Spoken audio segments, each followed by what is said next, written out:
Assalamualaikum warahmatullahi wabarakatuh. Pada kali ini saya akan membahas mengenai jurnal penutup dan neraca saldo setelah penutupan. Ya, jadi setelah kita membuat jurnal umum dari transaksi, selanjutnya kita posting ke buku besar, lalu kita buat neraca saldo.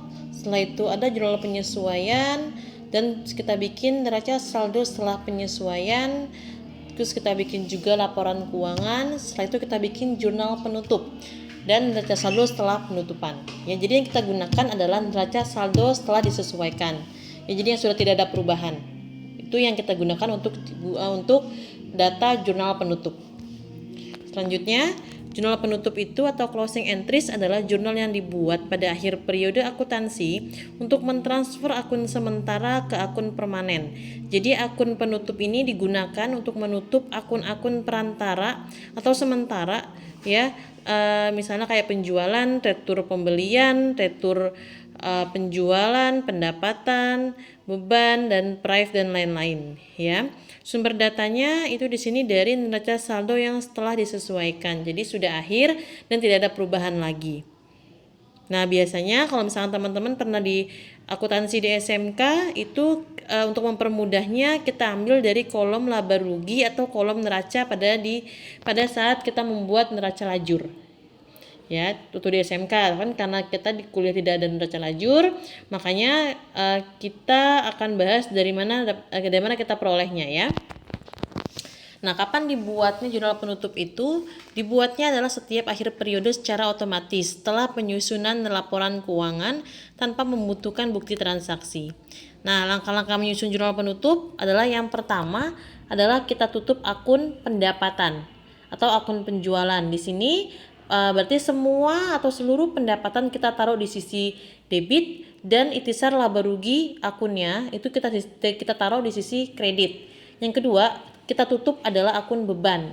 Kebalikan dari pendapatan. Jadi ikhtisar laba ruginya kita taruh di debit dan seluruh beban itu kita taruh di kredit. Yang ketiga adalah yang kita tutup adalah akun laba atau rugi. Kita lihat kalau misalnya lebih besar pendapatan daripada beban, berarti yang kita tutup adalah akun laba. Tapi kalau misalnya lebih besar beban daripada pendapatan, berarti yang kita tutup itu adalah rugi. Ya, jurnalnya pun berbeda. Kalau laba itu ikhtisar laba rugi di debit, modalnya di kredit. Kalau rugi sebaliknya, modal di debit, ikhtisar laba ruginya di kredit. Yang keempat, kita menutup akun prive, ya, modal di debit, prive-nya di kredit. Nah, 4 akun ini yang kita tutup, ya, baik perusahaan jasa ataupun perusahaan dagang sama. Caranya seperti ini, ya. Nah, jadi akun-akun temporer atau nominal yang harus ditutup adalah semua akun pendapatan, semua akun beban, dan semua akun prive. Ya, dan akun permanen atau real yang tidak ditutup adalah akun aset, modal dan ekuitas pemilik. Jadi pada terakhir nanti itu adalah ada akun-akun yang tidak ditutup. Jadi nggak semua akun-akun di neraca saldo itu kita tutup, tapi ntar tersisa akun permanen, mulai dari aset sampai dengan ekuitas pemilik. Oke, ya. Nah, di sini penjelasan yang pertama tadi, ya, yang kita tutup adalah akun penjualan untuk perusahaan dagang. Kalau pendapatan kan perusahaan jasa, ya. Kalau yang kita tutup perusahaan dagang adalah penjualan. Jurnalnya berarti penjualan pada ikhtisar laba rugi. Kedua adalah kita tutup adalah akun beban. Lain-lain, ya. Ada beban, ada harga pokok, ada potongan, ada retur penjualan. Nah, ini yang ditutup pada akun yang kedua. Jurnalnya ikhtisar laba rugi di debit, retur, potongan, harga pokok, diskon, dan beban-beban lainnya itu di kredit. Yang ketiga adalah akun laba atau rugi. Ya, kondisi laba berarti ikhtisar laba rugi pada modal. Kalau kondisi rugi, modal pada ikhtisar laba rugi. Udah ada jurnalnya, jadi kita tinggal ngikutin aja. Tinggal kita masukin angka yang harus ditutup aja. Selanjutnya akun prive, modal pada prive jurnalnya. Ini contohnya ada neraca saldo dari toko sembako Raya Indah, ya. Nah, di samping di sini kita buat jurnal penutup. Yang pertama kita tutup adalah pendapatan atau penjualan. Berarti yang ditaruh adalah penjualan, retur pembelian, dan potongan pembelian ditaruh di debit. ikhtisar laba rugi di kredit. Kalau misalnya nggak ada retur pembelian, nggak ada potongan pembelian, ya udah, berarti cuman penjualan dan ikhtisar laba rugi aja di yang kita taruh ya. Penjualannya di debit, ikhtisar laba ruginya di kredit, seperti itu. Angkanya dapat dari neraca saldo yang di sisi kiri ya, angkanya ya. Yang kedua, tutup adalah akun beban. Yang pertama adalah retur penjualan, potongan penjualan, pembelian, beban sewa, beban gaji, beban perlengkapan, beban penyusutan peralatan, dan beban asuransi. Itu di kredit. Yang di debitnya ikhtisar laba rugi. Oke, selesai, kita tutup. Selanjutnya yang kita tutup adalah akun laba. Karena kenapa laba? Karena lebih besar pendapatan daripada beban di sini. Kita lihat ya, di sini pendapatan itu 10.430.000, sedangkan labanya bebannya di sini 8.860.000. Berarti lebih besar pendapatan. Makanya yang kita tutup adalah akun laba. Nah, berapa yang ditutup labanya? Kita lihat di sini.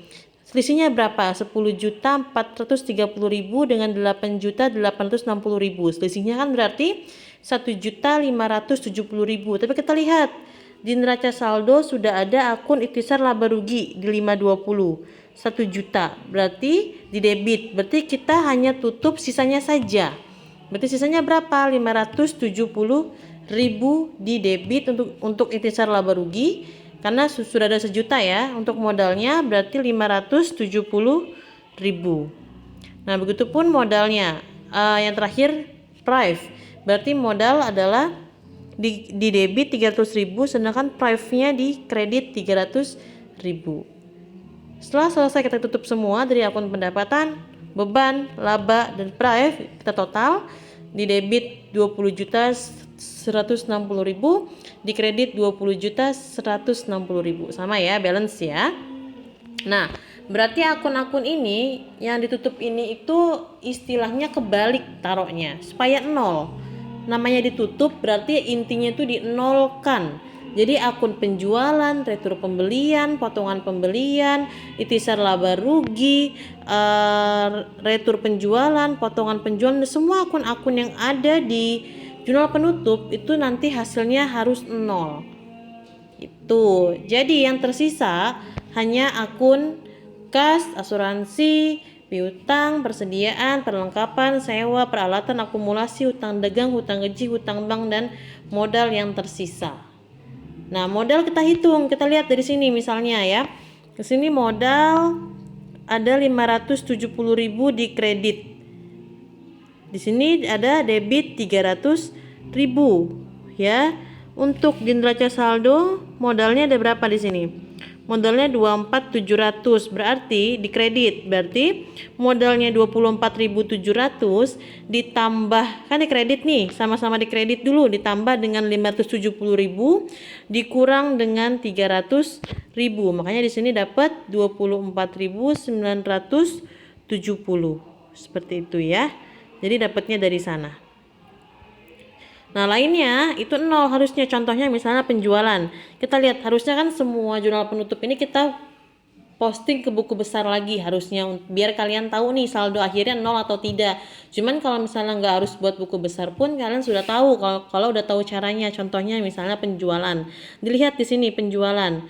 Penjualan ada saldo di kredit 10.100.000. Kita tutup dari penjualan di debit. Ini yang pertama. Penjualan di debit 10.100.000, nol dong jadinya. Sebelumnya ada saldo penjualan di kredit 10.100, selanjutnya kita tutup lagi, kita balas di penjualan di debit 10.100, jadi nol kan, nol. Begitupun selanjutnya retur penjualan di debit 200.000, terus kita tutup lagi di sini di akun yang beban ya, yang menutup beban. Di sini ada retur penjualannya dibalas nih, sebaliknya di kredit ditutupnya 200.000, makanya jadi nol. Makanya harusnya akun-akun yang ada di jurnal penutup itu harusnya nol, kecuali modal. Modal berubah nilainya, tidak nol. Seperti ini ya. Jadi modal 24.970.000. Jelas ya? Ini contoh jurnal penutup dan neraca saldo setelah penutupan. Oke, terima kasih.